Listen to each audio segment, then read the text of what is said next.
Every single night, it waited. It watched the staff leave. It watched the cameras. It watched the locks. And then, when the building went dark and silent, it moved. No tools, no accomplices, just 8 arms, a body with no bones, and a mind that should not exist in something this small. This creature has escaped aquariums in New Zealand, the United States, Germany, and England. It has flooded rooms, short-circuited entire buildings, and outsmarted every engineer who ever tried to contain it. This is not a fish. This is not a trick. This is the greatest escape artist alive, and it has 8 arms. In early 2016, staff arrived at the National Aquarium of New Zealand in Napier for what should have been an ordinary morning. It wasn't. One of their octopuses, a common New Zealand octopus named Inky, roughly the size of a rugby ball, was gone. Not dead, not sick. Gone. Vanished from a sealed tank overnight, leaving behind nothing but a faint trail of slime across the floor. Staff followed the trail. It led from the tank, across the open floor of the aquarium, to a drainage pipe. The pipe was 15 centimeters wide, about 6 inches across, and led directly out to Hawke's Bay and into the open ocean. Inky had squeezed his entire body through a hole the size of a grapefruit. He crossed an open floor in the middle of the night, found the exact drain that led to the sea, and disappeared. He has never been seen again. Aquarium manager Rob Yarrell later told reporters something that stuck with people long after the story faded from the news. He said, "He didn't even leave us a message. It was a joke."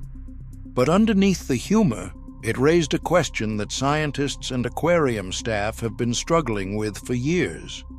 How smart is an octopus, really? If the idea of an 8-armed escape artist outsmarting humans keeps you up at night, subscribe to our channel. We're dedicated to exploring the deep ocean and the extraordinary creatures that live there. Hit that bell so you never miss a story from the abyss. To understand how Inky pulled off his escape, you first need to understand something deeply unsettling about octopus anatomy.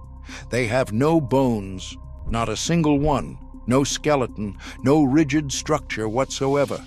The only hard part of an octopus's entire body is its beak, a small parrot-like structure it uses to eat. Everything else is muscle, tissue, and fluid, which means that if an octopus can fit its beak through a gap, the rest of its body can follow. A 6-inch drain pipe? Easy. A 2-inch crack in a tank lid? Possible. Scientists have demonstrated that a 600-pound giant Pacific octopus can compress its body enough to squeeze through a space the size of a quarter. A quarter. But physical flexibility alone does not explain Inky's escape. Plenty of animals are flexible. Eels can squeeze through tight spaces. Snakes can move through small cracks. What made Inky's escape remarkable was not that he got out. It was that he chose to get out, that he found the right moment, the right route, and the right exit. That requires planning. And octopuses, it turns out, are very, very good at planning. Marine biologist James Wood has spent years studying octopus behavior, and his conclusions are blunt. Octopuses are active, curious, and they engage with their environments. They quickly figure out where food comes from in an aquarium. They notice patterns. They memorize routines, and they form mental maps, detailed spatial awareness of their surroundings, including exactly where exits are located. So when Inky looked at that tank lid and saw it had been left slightly ajar after maintenance, he did not stumble out by accident. He saw an opportunity, and he took it. But Inky is not the only one. Let's talk about Sid.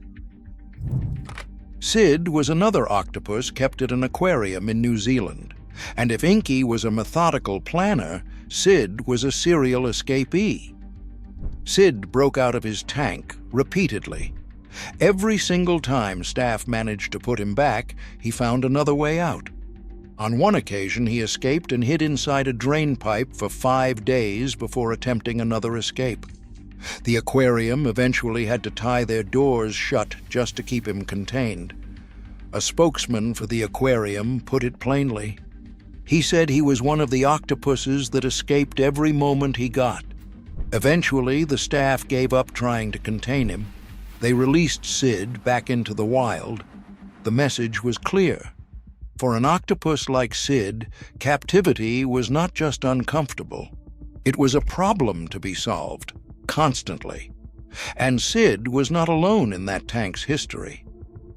Another octopus named Harry had previously escaped from the exact same enclosure and was found wandering on a staircase inside the building. The same tank, multiple escapes, different octopuses, same conclusion: humans were underestimating what was inside it. Now let's go to Santa Monica, California. At the Santa Monica Pier Aquarium, a California two-spotted octopus, barely a foot long, decided she had had enough. She did not climb out. She did not squeeze through a gap. She did something far more calculated.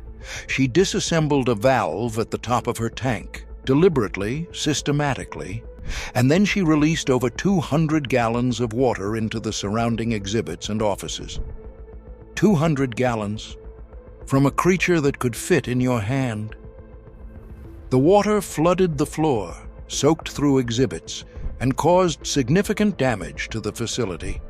Staff scrambled to deal with the chaos, and through all of it, the octopus simply sat there, perfectly calm, perfectly still. She had not tried to escape. She had made a statement. She had flooded her prison, not because she needed to in order to get out, but because she could, because she understood exactly how her tank worked, and she used that understanding to create chaos. Then there is Otto. Otto lived at the Sea Star Aquarium in Coburg, Germany, and Otto was, by all accounts, bored. During the winter months, when the aquarium closed early and visitors disappeared, Otto's behavior escalated dramatically. He juggled hermit crabs. He threw rocks at the glass. He rearranged everything in his tank, moved stones, shifted decorations, reorganized his environment entirely. He was, in the words of the aquarium staff, redecorating. But Otto's most infamous act was something else entirely. Multiple nights in a row, Otto climbed to the surface of his tank and shot a precise jet of water at an overhead lamp. The lamp short-circuited. The lights in the entire building went out. At first, staff had no idea what was causing it. They checked the wiring. They inspected the electrical systems. They found nothing wrong. It took weeks to figure out it was Otto. He was doing it deliberately, every single time, targeting the same lamp with the same precise jet of water, not randomly splashing, not accidentally hitting it, aiming, every time. Why? Staff believe Otto was bothered by the light shining into his tank at night. The lamp was irritating him, and so he solved the problem the same way we might flip a switch. And then there is the octopus at Millersville University in Pennsylvania. This one is smaller, quieter, but in some ways more unsettling than all the others. Researchers were feeding her regularly as part of a study. One day, the food was stale, not dangerous, not toxic, just old. The octopus waited for the researcher to come back to the tank. She watched him approach. She made direct eye contact with him. Then, slowly and deliberately, she took the food and pushed it down the drain while still looking at him. The researcher got the point immediately. The octopus had not just rejected bad food, she had communicated her rejection directly to a human in a way that left absolutely no room for misinterpretation. That is not instinct. That is not reflex. That is social intelligence. The understanding that another being is watching, and the ability to use that awareness to send a message. So what's actually happening inside an octopus's head? The answer is strange, and more surprising than most people expect. An octopus has around 500 million neurons, comparable to a dog. But most of those neurons are not in its brain. 2/3 of them are distributed throughout its arms. Each arm can act semi-independently, tasting, touching, and even making basic decisions without consulting the central brain. It is not one mind controlling 8 arms.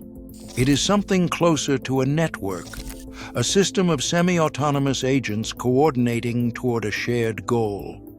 The goal when it comes to escape is remarkably consistent. Get out, find the water, survive. Octopuses form mental maps. They track routines, they remember faces, and research has shown they can distinguish between individual humans even when those humans are wearing identical uniforms. They learn by observation, watching other octopuses solve problems and then replicating the solutions without ever touching the objects. They remember how to solve puzzles they have only seen solved once. They remember the layout of their aquarium for months. They remember which staff members are friendly and which are not. And they act on all of this information deliberately and strategically. Sometimes they patiently wait for the right moment, hours, days, even weeks, before making their move. This raises a deeply uncomfortable question for the aquarium industry. If octopuses are this intelligent, if they can plan, solve problems, communicate frustration, and recognize individual humans, then what does keeping them in a glass tank actually mean? Some researchers argue that octopuses in captivity are not just bored, they are suffering. Their intelligence, which evolved over millions of years to navigate the complex environments of coral reefs and ocean floors, has nothing to work with inside a tank. One octopus, named Octavia, kept at the San Pedro Cabrillo Marine Aquarium, demonstrated just how far this can go. One night, she yanked out her own drain plug. The tank emptied, and she was found dead at the bottom. She had the intelligence to understand what she was doing, but she could not find a way to survive it. That is not escape artistry. That is desperation. Inky made it out. Sid made it out. Otto found ways to fight back from the inside. But not all of them do. And every time an octopus floods a room, short-circuits a building, or stares down a researcher while dumping food into a drain, it is telling us something we are not entirely comfortable hearing. That intelligence is not limited to the creatures we recognize as intelligent. That behind 8 arms and a boneless body, something is thinking, planning, remembering, watching us. And sometimes, when the lights go out and the building goes quiet, it decides it has had enough. The next time you are at an aquarium, look at the octopus tank. Look closely, because there is a very good chance the octopus is already looking at you, and it has already figured out how to get out. If the thought of an 8-armed genius plotting its escape in the dark keeps you up at night, you are in the right place. Subscribe to our channel. We cover the deep ocean and the extraordinary, often terrifying creatures that call it home. Hit that notification bell, because trust us, the next story is going to be even stranger than this one. Until next time, keep watching, keep wondering, and maybe keep your eyes on the tank.